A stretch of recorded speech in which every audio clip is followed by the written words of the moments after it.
Bonjour et bienvenue, je m'appelle Danielle Olofsson, je suis chef de la protection des données chez BCF et chargée de cours à l'Université de Montréal où je donne un cours sur la protection des données et les technologies de l'information. Et je suis ici avec mon collègue Nicolas. Bonjour Daniel, bonjour tout le monde. Alors Nicolas Diorio, je suis avocat, je suis un associé du cabinet BCF et je fais partie de la belle équipe que nous avons en droit du travail et de l'emploi et qui évidemment traite des questions de protection de la vie privée et de gouvernance dans les milieux de travail. Le sujet de cette semaine, la reprise, en fait, on va juste permettre de voir le titre quelques brèves explications. On parle de reprise économique à l'ère de la COVID-19. Évidemment, nous aimons être optimistes chez BCF. D'ailleurs, c'est quelque chose qui nous a permis d'avoir ce beau développement dans ce grand cabinet. Et une des façons, évidemment, c'est d'envisager ça comme une reprise économique qui pourrait être, évidemment, sont extrêmement liées à ce qui se passe. C'est la reprise de l'activité économique.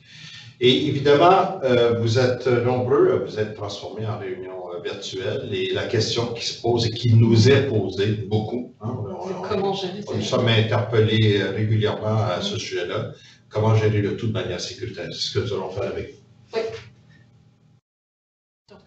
Oui, alors évidemment, on parle de réunion post-COVID-19. Encore là, vous voyez, il y a un élément d'optimisme parce que nous sommes encore dans l'ère COVID-19, il va de soi.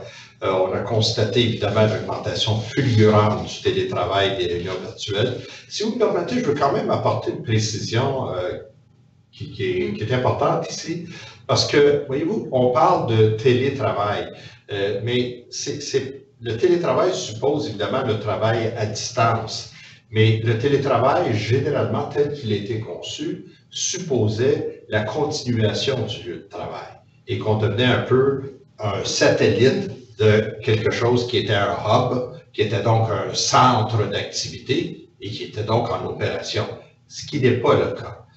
Donc, c'est évidemment plus une mutation du lieu de travail. L'élément peut paraître simplement terminologique, mais il faut l'avoir à l'esprit que le centre d'activité, lui, n'est plus en opération. Pourquoi? Parce que pour nos faits à nous de la sécurité, c'est drôlement important.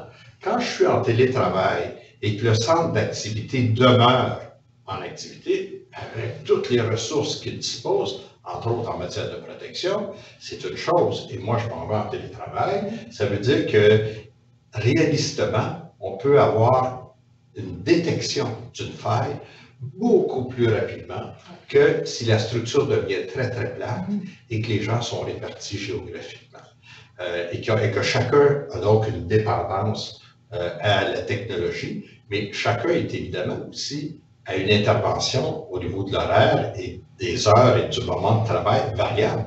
On ne sait pas qui est en activité et qui est en pause, qui est en repas et qui est occupé à une autre tâche momentanément. Donc c'est une gestion qui est très décentralisée. Oui, exactement. Exactement. Compliqué. Et qui fait en sorte que ça n'a pas été conçu ainsi.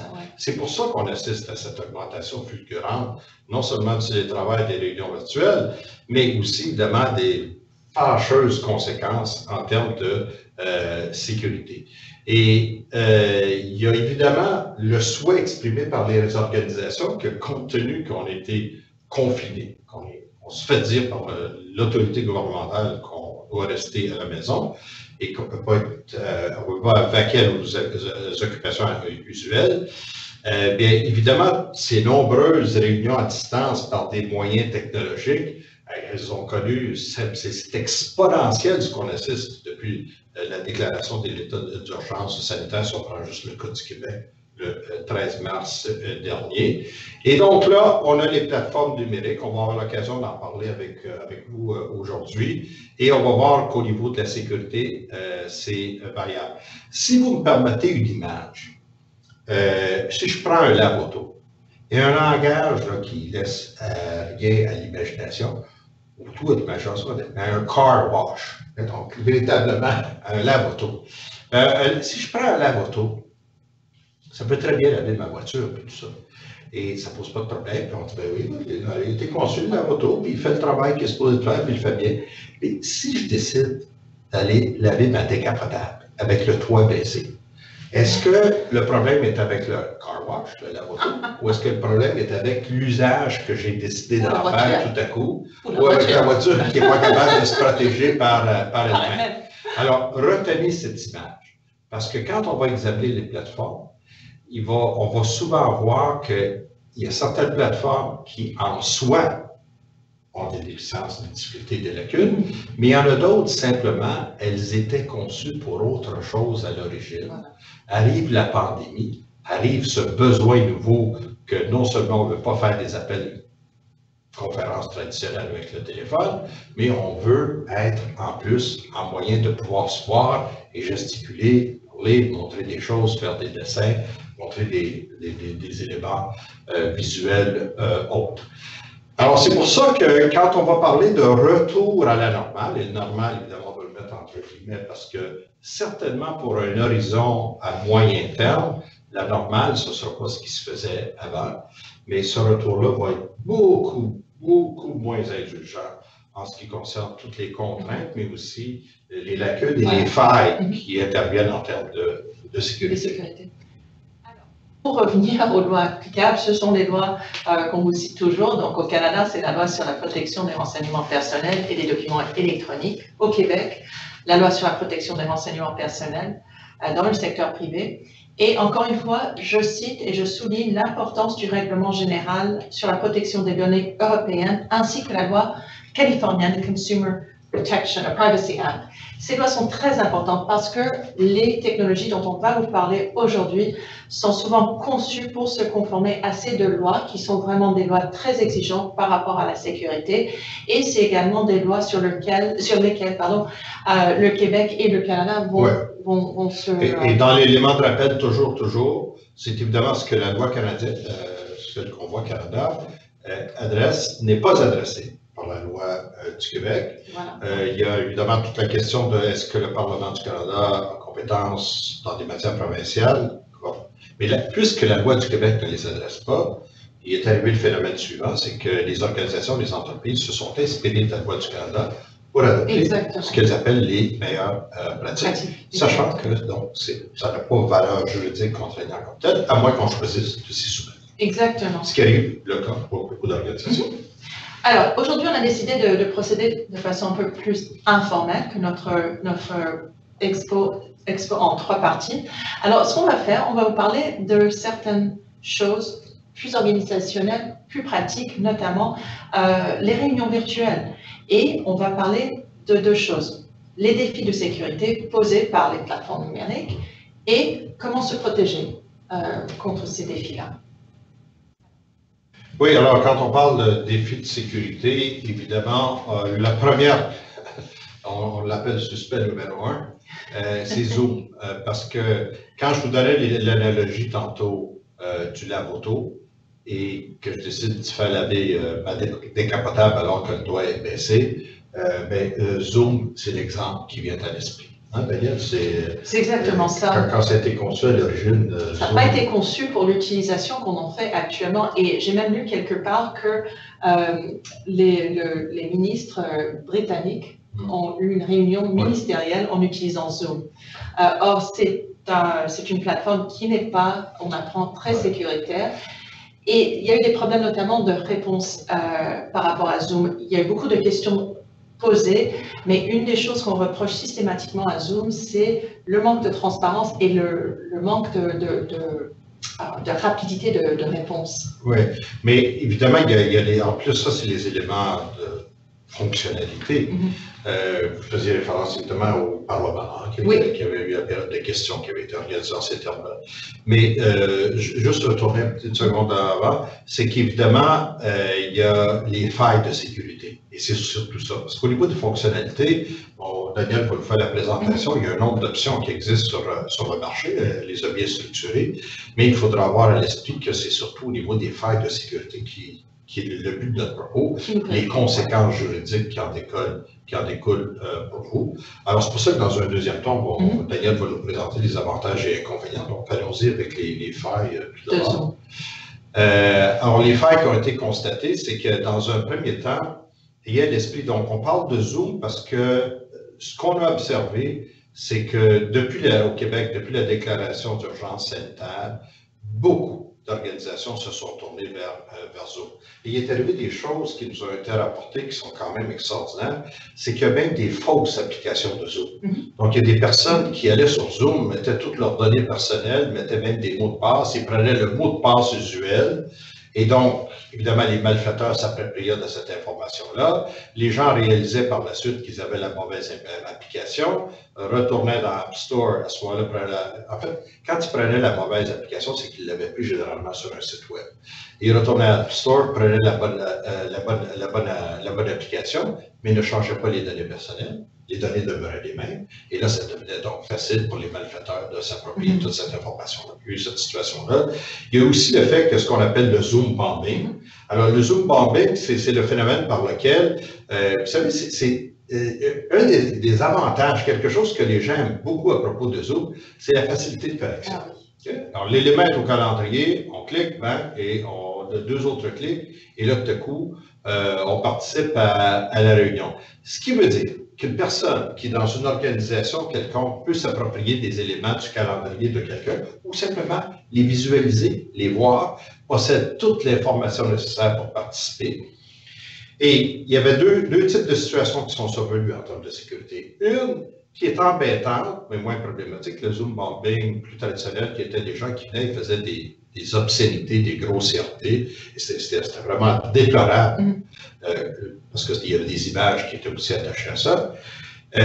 Mais comme ça, il y a un élément d'inconvénient, de désagrément. Mais l'autre, qui était beaucoup plus problématique, c'est qu'il y en a qui écoutaient, qui notaient et qui enregistraient ce qui était dit. Et c'était de l'information donc extrêmement sensible qui servait à perpétrer d'autres méfaits. Et on a constaté aussi qu'au niveau des renseignements de localisation, ça permettait aussi d'identification à des fins publicitaires et ça survenait même quand la personne n'avait pas de compte.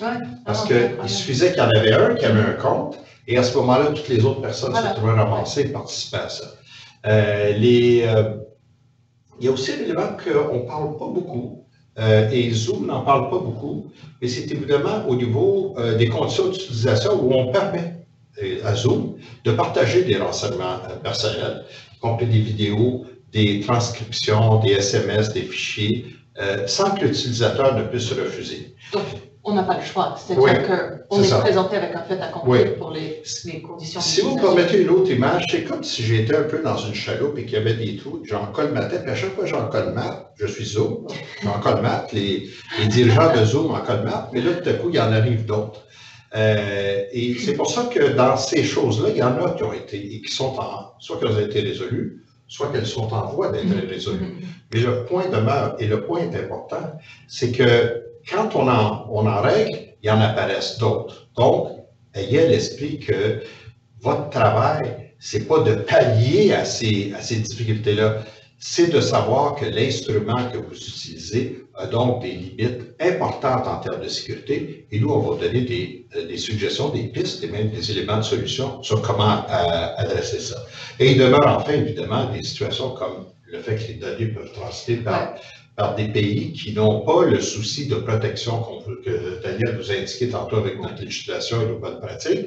Et à ce moment-là, on se retrouve avec des complications fort importantes. C'est que cette information-là se trouve dans des mains d'entités étrangères sur lesquelles on n'a aucun espèce de contrôle et aucun élément de contrainte législative qu'on peut leur imposer. Oui, voilà. Et ça, c'est un exemple aussi des problèmes qui ont été soulevés et auxquels Zoom est en train de faire face actuellement. Donc ça, ils sont au courant, ils sont en train de le régler. Mais n'empêche que c'est un programme. Mais le phénomène avec Zoom, c'est que jusqu'à maintenant, à chaque fois qu'ils ont réglé un problème, il en est apparu d'autres. Voilà, c'est ça. C'est pour ça que nous, ce qu'on veut vous indiquer, c'est comment travailler avec cet outil-là et comment travailler de manière sécuritaire, sachant que les confins de la protection ne sont pas étanches. Ce n'est pas une muraille qui est autour de ça.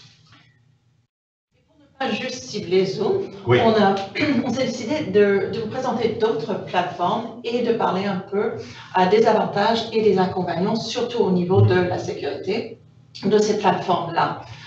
Bien sûr, le choix de plateforme sera toujours un compromis. Alors la première chose à faire, c'est de se poser la question à savoir, ce qu'on souhaite obtenir de cette plateforme. Est-ce qu'on est à la recherche d'une plateforme qui nous permet de nous brancher avec nos amis le soir, de parler, ou est-ce qu'on veut une plateforme qui va nous permettre de parler, par exemple, à un patient, d'échanger des renseignements qui sont très sensibles et très confidentiels. Alors, dépendamment de ce que vous cherchez, si vous cherchez une réunion de groupe, une réunion personnelle, ça va influencer votre choix de plateforme. Donc, les 3 plateformes les plus connues sont les suivantes: Skype, Microsoft Teams, FaceTime. FaceTime est une plateforme qui est jugée très sécuritaire, ne serait-ce que parce que c'est chiffré bout à bout. Ouais. Ce qui veut dire que Apple, en tant que tel, en vous offrant cette plateforme, n'a pas la capacité d'aller chercher ces renseignements parce qu'ils sont chiffrés.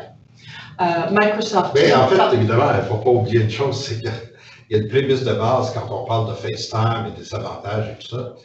On tient pour acquis quelque chose qui n'est pas du tout conforme à la réalité. C'est que tout le monde a un iPhone, ce qui n'est pas le cas. Et ça, c'est FaceTime, c'est réservé aux usagers d'iPhone à iPhone, ce qui n'est pas le cas. Si vous avez dans votre groupe une personne qui n'a pas de... Si c'est vous qui fournissez les appareils et que vous avez fourni des iPhones, ça va, c'est autre chose.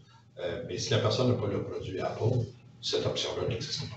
Donc, on vous envoie chez Microsoft Teams, qui est quand même aussi une plateforme très sécuritaire, mais ceci dit, rien n'est infaillible. Donc, si vous avez des renseignements très sensibles à communiquer, assurez-vous que les balises de Microsoft Teams soient bien établies pour répondre à vos besoins. Skype aussi, très sécuritaire, problème étant que, puisque c'est facile à télécharger et que c'est gratuit, les gens qui ne sont pas adeptes de Skype ou même du téléchargement sont capables de télécharger des virus en même temps que le téléchargement de Skype. Et là, il faut faire attention, on a vu des instances de ça récemment. Alors, certaines autres plateformes dont on parle moins, Signal, plateforme très sécuritaire, mais l'inconvénient, c'est que c'est pour du one-on-one. C'est difficile pour les groupes d'accéder, c'est impossible pour les groupes d'accéder à Signal. Starleaf, c'est l'inverse. C'est aussi très sécurisé, mais c'est conçu pour des groupes de 500 personnes et plus. Donc, vraiment fonctionnel, utilité pour l'entreprise. Jitsi Meet, et évidemment, c'est pour ça que quand on est rendu à 500 personnes et plus, il faut penser que, oui. Et on a des belles caractéristiques de sécurité, mais il suffit qu'une des personnes dans les 500 soit mal intentionnée, mal avisée, et là, il faut savoir que ça compromet la sécurité de tout le reste. Et ce que je dirais... C'est pas dans la fonctionnalité la difficulté, c'est dans la mise en opération. Absolument. L'avantage de Starleaf et de Jitsi Meet, c'est que ce sont des logiciels européens. Starleaf, je pense que c'est anglais, et Jitsi Meet, français. Et donc, de par le fait qu'ils sont européens, ils sont forcément conformes au règlement. Donc, il y a déjà une sécurité de base qui est assez élevée. Ceci dit, Jitsi Meet, qui est supposé être une plateforme de rencontre sociale assez sécuritaire, n'est pas chiffré de bout à bout. Donc ça, il faut faire attention. Chiffrage, évidemment, on pense à l'expression anglaise encryptage, encrypted. On dit des fois encryptage en français, mais c'est le chiffrement. Et ce que ça veut dire, c'est que la personne qui a organisé l'appel et la personne qui reçoit l'appel ou qui participe sont les seules personnes à pouvoir avoir accès aux renseignements qui transitent. Personne d'autre. Ils sont... Quand on parle de FaceTime, évidemment, le chiffrement, il est fait de bout en bout. Oui, voilà. Donc, absolument. À ce moment-là, on sait que ce qui part va faire l'objet d'un enchiffrement et ça va être déchiffré, rendu à l'autre bout. Et si quelqu'un le capte à l'intervalle, il n'a pas le code pour le déchiffrer. Donc, c'est évidemment la grande mesure de sécurité, qui n'est pas la seule, parce qu'il faut accéder par d'autres mécanismes, mais au moins l'interception est protégée par ce chiffrement. Et comme Daniel mentionne, quand on fait le tour de ces plateformes, on constate que des fois, il y en a des bouts, des sections, des éléments. Le leader peut être encrypté ou fait l'objet de chiffrement, mais pas chaque conversation est au complet du début à la fin. C'est Et ça. c'est là qu'il y a donc une contrainte importante. Et pour enchaîner sur ce que tu dis, il y a certaines plateformes qui sont victimes de leur propre succès, donc qui sont victimes de piratage sophistiqué. Donc on sait que Signal est une plateforme qui est très sécuritaire et donc les pirates sophistiqués vont essayer de creuser pour savoir comment pirater cette plateforme-là. Donc, oui. Damned if you do, damned if you don't. Ils ont ce qu'ils appellent, les pirates, la prime du premier usage. Donc, ils trouvent une manière de pirater et ils laissent savoir dans le dark web qu'il y a une façon de pirater Signal et ils offrent de la vente 500 000 $. Et donc, des malfaiteurs qui sont intéressés paient 500 000 $ et à ce moment-là, ils savent comment pénétrer la sécurité de Signal et il y a donc ce commerce qui existe.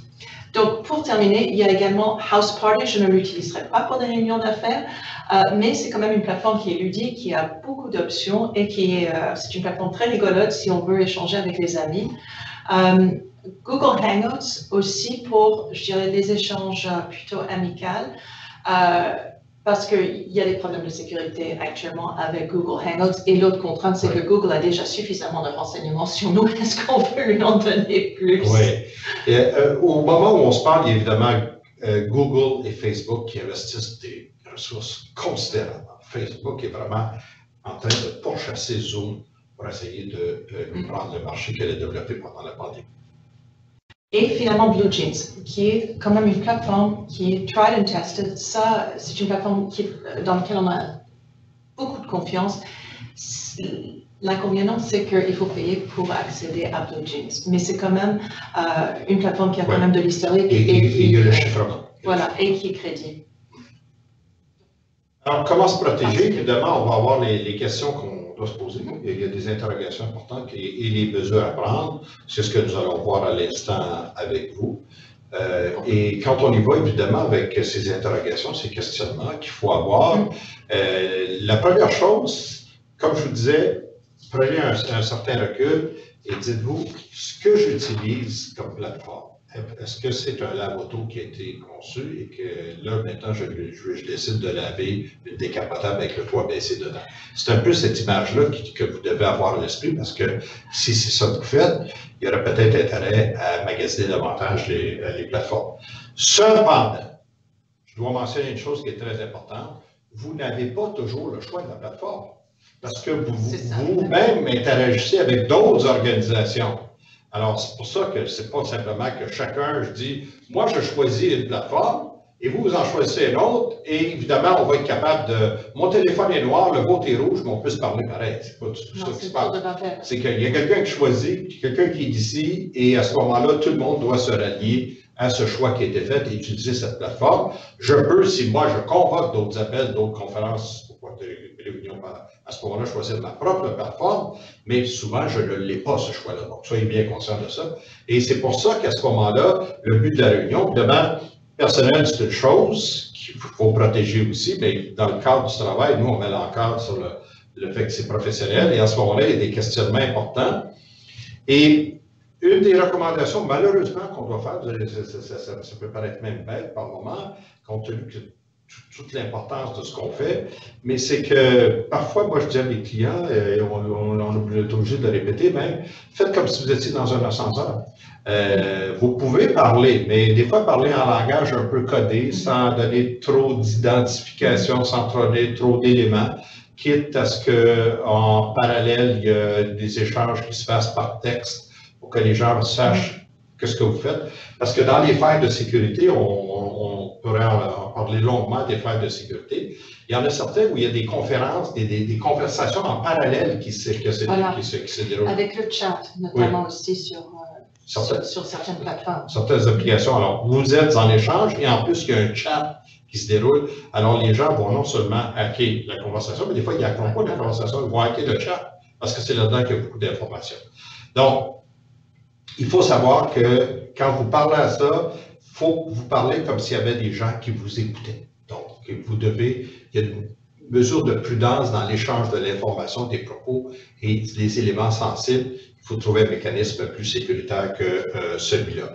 Et évidemment, ça appelle donc la nature des données qui sont partagées. Est-ce qu'elles sont publiques? Est-ce qu'elles sont personnelles? Est-ce qu'elles sont confidentielles? Si elles sont confidentielles, nous vous incitons à faire cet échange-là par d'autres entreprises sur l'appel, parce que les contraintes de sécurité en ce moment sont telles qu'il y a des éléments de prudence importants qui s'imposent. La nature de la réunion, est-ce qu'elle est ouverte ou est-ce qu'elle est fermée? Qui peut venir? Qui peut être sur l'appel? C'est pour ça que quand je regarde ici les questions posées, celle que je mets beaucoup d'emphase, c'est le rôle du chef, la leader de cette conversation. Dans votre organisation, vous devez, quand vous permettez ces échanges-là, quand vous les faites, vous devez vous assurer en fait qu'il y ait une leader, qu'il y ait un chef de la conversation et que cette personne soit celle responsable de véhiculer les contraintes de sécurité pour les participants. Donc, contrôler le nombre de participants, qui est présent, faire des vérifications de participants au début. Moi, écoutez, nous, on en fait beaucoup de rencontres Zoom avec nos clients, puis des autres plateformes, parce que, comme je dis, ça dépend des plateformes qui sont utilisées. Mais dans bien des cas, imaginez, nous, comme avocats, on est invités parce qu'on veut nous consulter, puis on veut notre opinion, puis on nous demande d'écouter, de réagir. Mais nous, parfois, c'est nous qui sommes là à dire qui est sur l'appel. Combien de personnes sont sur l'appel? Est-ce que quelqu'un vérifie les numéros? Est-ce qu'il vérifie qui est les participants? Et ces vérifications-là ne sont pas faites. Nous, on se rend compte des fois qu'il y a des écrans qui sont noirs, il y a des numéros, on ne sait pas à quoi se répondre, les gens disent, je ne sais pas c'est qui. Alors, il y a donc ces éléments-là de base qui doivent être faits. Et enfin, les mesures à prendre. Alors, comme on disait tout à l'heure, ayez plusieurs plateformes. House Party pour votre 5 à 7, mais Signal pour une rencontre 1 à 1 avec une patiente, par exemple, si vous êtes dans le domaine des services de la santé. Comme Nicolas disait... Ou dans les ressources humaines, il faut discuter des questions qui se rapportent à la santé ou à la vie privée de l'employé. Formez les utilisateurs, comme disait Nicolas. Soyez vigilants, expliquez aux participants les lacunes des plateformes et invitez-les à participer de façon raisonnable, intelligente, pour ne pas divulguer des renseignements si on pense qu'il y aurait le risque que ces renseignements soient utilisés ultérieurement par des tierces parties. Mot de passe, on ne peut pas le répéter suffisamment. Ayez des mots de passe difficiles à pirater. C'est une chose d'utiliser une application ou de magasiner sur un site et d'avoir un mot de passe qui est un peu douteux, mais ici, les mots de passe douteux ont des conséquences pour tout le monde. Et ils se retrouvent, on a trouvé avec Zoom que les mots de passe se retrouvaient sur d'autres sites. Donc, soyez conscients du fait, soyez vigilants avec votre mot de passe. On a parlé longuement, le chiffrement très important. Si vous voulez avoir une conversation qui est vraiment sécuritaire, assurez-vous que le chiffrement se fasse de bout à bout. Évitez les partages de liens lors des réunions publiques sur les réseaux sociaux et pensez également à éviter de partager les vidéos ou les chats qui découlent des réunions que vous avez eues. Prenez garde aussi des conditions d'utilisation. Lisez les termes et conditions des plateformes respectives et creusez, parce que même Zoom a des options beaucoup plus sécuritaires, sauf que ce n'est pas forcément l'option qu'on vous offre à prime abord, parce que c'est moins facile l'approche. Mais si vous voulez vraiment utiliser ces plateformes et bien les utiliser, poussez un peu, creusez, faites en sorte que la plateforme réponde à vos besoins de sécurité. Alors, oui, alors comme voyez-vous, on le voit cette semaine, c'est qu'on a une chose qui dit, on déclare l'état d'urgence, on met les gens en confinement. C'est une autre chose de dire, bon, parfait, on va se retourner de bord, on va prendre une application et on va lui faire une fonction pour laquelle elle n'est pas conçue et on va fonctionner selon ces paramètres-là. Alors, ce défi qui était celui du télétravail pendant le confinement demeure tout entier parce que, et on va le voir dans le prochain webinaire qu'on va avoir avec vous, je rappelle évidemment que celui-ci est franc-différé compte tenu des contraintes de logistique que tout le contexte actuel pose, mais c'est le genre de situation qu'on va voir, c'est que dans cette reprise des activités, les défis ne sont pas simplement celui des applications sur lesquelles on décide de faire le télétravail, mais elles se répercutent aussi sur l'image qu'on peut projeter de l'organisation, la diffusion puis l'interaction avec toutes les entités avec lesquelles l'organisation fait affaire. Absolument. Alors, nous vous remercions, nous Merci souhaitons beaucoup. une bonne journée et continuez non plus à nous envoyer vos questions. On s'en sert constamment. On essaie de répondre presque à toute l'été. Vous êtes des centaines à nous écouter. On apprécie beaucoup. Et on en tient compte dans l'élaboration de nos prochains webinaires. Merci. Bonne journée. Merci Nicolas.